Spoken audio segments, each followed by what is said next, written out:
وہ بچہ روز ماں کو یاد کر کے روتا تھا، لیکن اس کے آنسو پہنچنے والی ماں نہیں بلکہ رلانے والی سوتیلی ماں تھی۔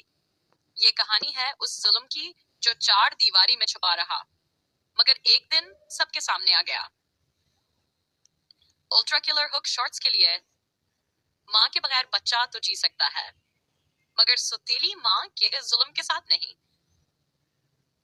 امی، اگر آپ زندہ ہوتے ہیں تو کیا مجھے بھی یوں تڑپنا پڑتا؟ سوتیلی ماں کا ظلم۔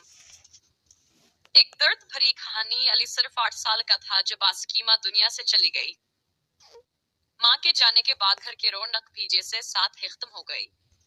وہ اپنے بچے کی خاطر دوسرے شادی کر لی مگر کسی کو کیا خبر تھی کہ یہ فیصلہ علی کی زندگی کو جہنم بنا دے گا۔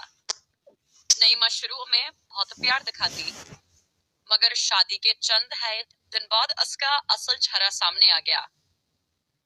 علی کو وقت پر کھانا نہ ملتا، ذرا سی غلطی پر سخت ڈانٹ پڑتی اور اکثر مار بھی۔ سوتیلی ماں اپنے بچوں کو تو گود میں بٹھا کر پیار کرتی مگر علی کو ایک بوجھ سمجھتی۔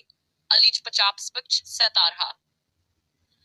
اسکول سے آ کر گھر کے سارے کام کرتا، برتن دھوتا، جھاڑو دیتا مگر پھر بیاس پر ظلم ختم نہ ہوتا۔ اگر ذرا سا پانی گر جاتا تو کہا جاتا تم نہ سہو، تمہاری وجہ سے اس گھر میں سکون نہیں۔ ایک دن علی بخار میں تپ رہا تھا۔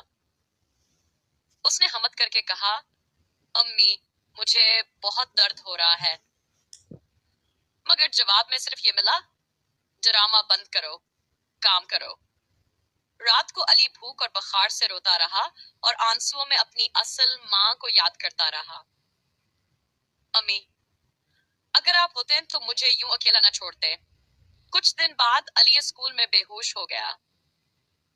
استادوں نے جب گھر والوں کو بلایا تو سچ سامنے آ گیا۔ پڑوسیوں نے بھی بتایا کہ یہ بچہ اکثر روتا ہوا نظر آتا ہے۔ علی کے باپ کی آنکھیں کھل گئیں۔ اسے احساس ہوا کہ وہ جس پر بھروسہ کر رہا تھا وہ اس کے بچے کی دشمن بن چکی ہے۔ اس دن باپ نے علی کو سینے سے لگا کر رو دیا۔ بیٹا، مجھے معاف کر دو، میں اندھا ہو گیا تھا۔ سوتیلی ماں کو اس کے ظلم کی سزا ملی اور علی کو اس کا حق، پیار، تحفظ اور ماں جیسی شفقت واپس مل گئی۔ کہانی ہمیں یہ سکھاتی ہے کہ ظلم چھپ سکتا ہے مگر ہمیشہ کے لیے نہیں اور ماں کا نعم البدل کوئی نہیں۔ اگر آپ چاہیں